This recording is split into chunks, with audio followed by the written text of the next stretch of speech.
everybody, welcome back. I'm Alan Yates from Peregrine Capital, and this is the Peregrine Capital Hedge Fund Trading Academy. Today we're going to be talking about how to incorporate a hedge fund into a wider portfolio of investments.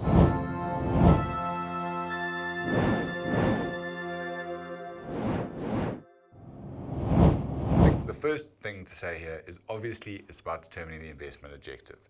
Hedge funds, like I've said previously, are a vehicle, and you have lots of different risk profiles, lots of different return outcomes that the fund manager is looking to achieve, different asset classes, different styles, etc., etc. So first question is, what's the investment horizon? What is my client looking to achieve in this instance? Are they looking for something that reduces volatility? Are they looking for something that produces the best possible return? How much risk tolerance can we take, etc., etc.? The next question is obviously, is this in a discretionary or a compulsory product? And the reason that question is applicable is within the Reg 28 framework, Hedge is obviously limited to a 10% overall exposure to the portfolio. And so that is going to come into the way you have to think about these things. And then the final question is, are they obviously in the accumulation or decumulation phase of their investment lifespan? And there will again be different products that are applicable to either of those two phases. So if I just give you an example using our funds, from a kind of investment time horizon perspective, our pure hedge fund, which is our market neutral product, it's the fund where we're looking for really low volatility, proper return consistency. That it sits very similar in kind of risk metrics to something like a stable fund. Our high growth fund, where we're taking more equity market exposure, that's the fund where we're looking for investors who've got the kind of 5-year plus time horizon. They're looking to generate the best possible risk-adjusted returns and are looking for something that can hopefully outperform funds in the overall market. That would be, I would say, similar to a balanced fund in the way you think about the risk-return profile there. And then obviously you've got 100% equity funds where truthfully we don't have a product that is applicable there, and that we don't have something that has that kind of volatility profile. But there are certainly other hedge fund managers out there who could tick that box quite nicely for you. And so when assessing these things, one does need to pay attention obviously to what the mandates of these funds are looking to achieve for you as an investor. From our perspective, it's really just about generating the best risk-adjusted returns for the risk bucket that one sits in. And so what I've got for you here is our two funds versus all the multi-asset, low equity, high equity, and general equity funds over the last 10 years. And I think what we're trying to show you, and hopefully we are showing you, is that we're generating significantly better returns than most of those competitors, but at levels of risk that are very comparable to the buckets I mentioned earlier. And likewise, as I say, there are other hedge fund managers out there who will be participating in the further right-hand side of the profile there, who are looking to generate outsized equity market returns, who are happy to take, kind of additional volatility into the portfolio to generate that, and that could be very applicable to some of your clients. It's not a fund type that we run, but it is certainly something that if you have clients that are looking for that, there are funds out there that could definitely do the trick.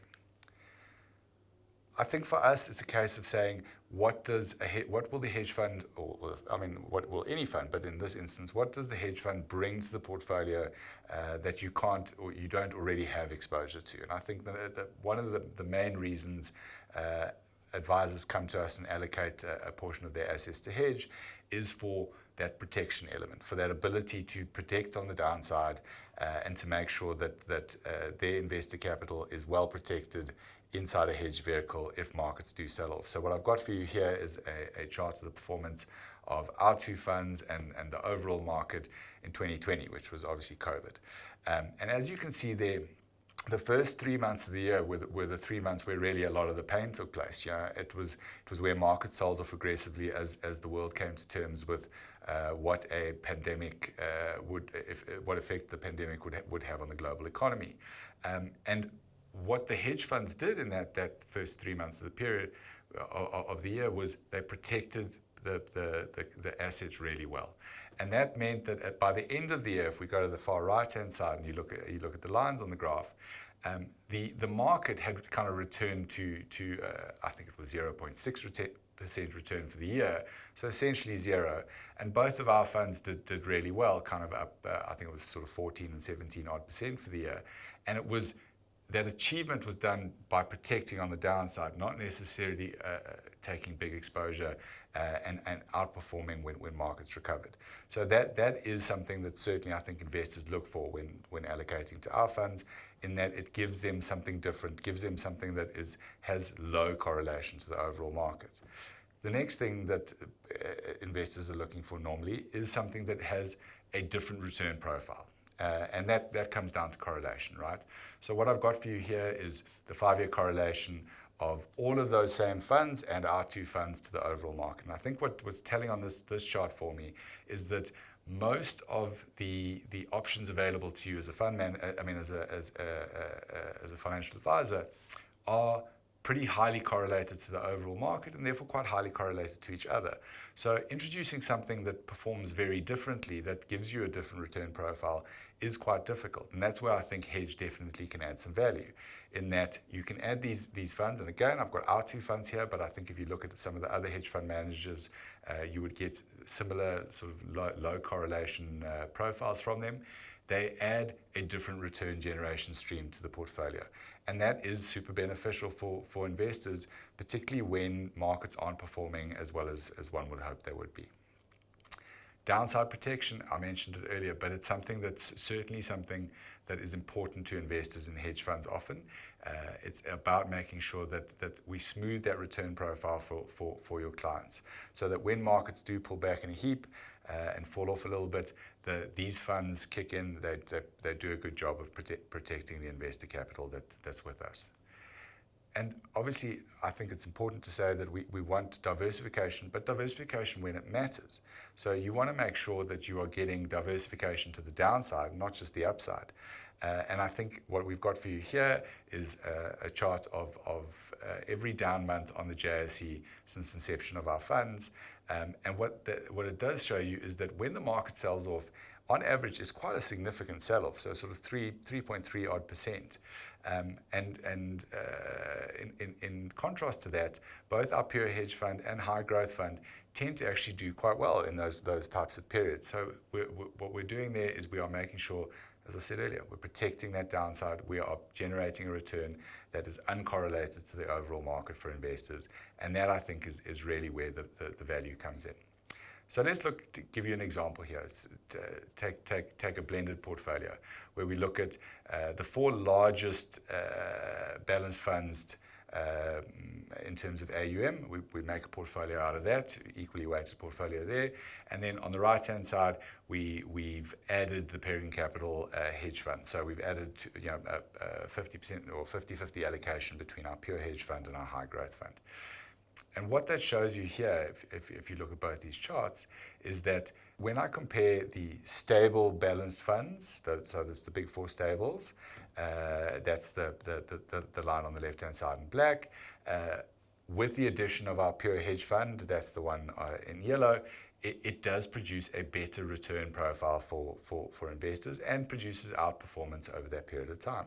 Likewise, if I'm looking at the right-hand side, the red line is the 4 largest balanced funds, equally weighted, and then the green line is the balanced funds with our high growth fund included as well. And again, I think it shows you a very similar return profile. And what that's really showing you is that you can get a better return outcome for your investor by adding these funds to the mix. I think what's super important, though, is what does it do to the volatility, the risk metrics of that client portfolio. And what you can see here in both instances is that while that annualized return is better with the inclusion of hedge, so are things like the drawdown and standard deviation. So we are able to reduce the standard deviation a bit for investors, so giving them that smoother ride, while obviously producing those better returns. So it makes sense that an inclusion of hedge funds for some portion of your client book could add quite a lot of value. I mentioned the allocation limits, but I think it's something that we can definitely touch on again, is to say to you, so the only place where you are limited in terms of your ability to allocate to hedge funds is in the pre-retirement compulsory money space. So Reg 28 gives you a limitation of 10% to hedge as an asset class, and per single manager fund, that's a 2.5% limit. So the way to think about that is to say, if you wanted a full 10% exposure to hedge funds in your clients' RAs or pension or preservation funds, you would need then either 4 different funds, if they're single manager funds, or if they are a hedge fund of fund product, then you could have a 5% allocation to that fund of fund.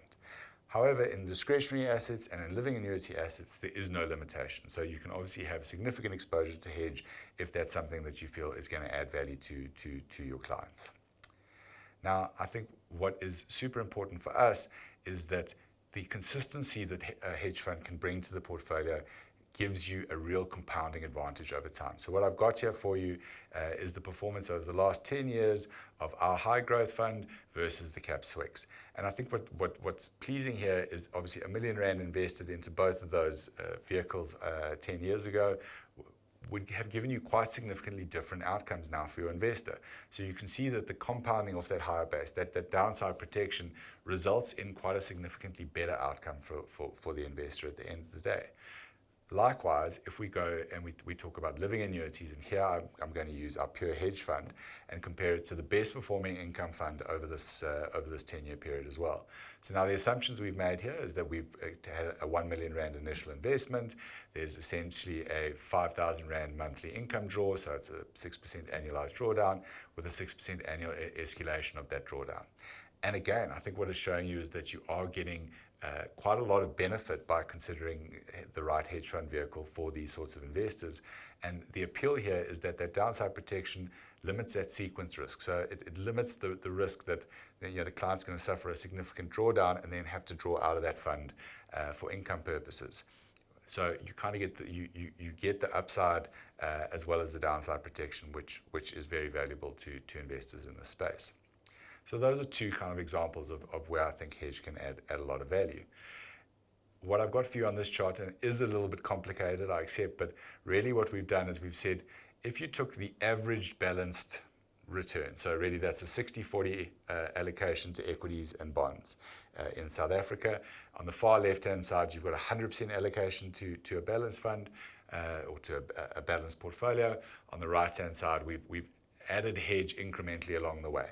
And at the end, we've got a 30% allocation to balance, 70% to hedge. Now, I'm not suggesting that is the optimal allocation that you're after, but what I think is important here is to show you that it does 2 things. So the inclusion of hedge, and this is obviously our 2 hedge funds that we're referencing here, but the inclusion of hedge does 2 things. One, it is giving you a better total return outcome for the investor, while also decreasing that maximum drawdown. So it means that your client's getting better overall return while also decreasing the volatility in their overall portfolio and protecting the downside. So I think it does show you that hedge has a lot of value to offer, and it's something that I hope you would consider for your investors. The nice thing for us, I think, in summary here, is to say we've been managing hedge funds, and we are a specialist hedge fund manager for a long time. So I think we have the skills, we have the experience, we know how to do this. We've been doing it for a long time.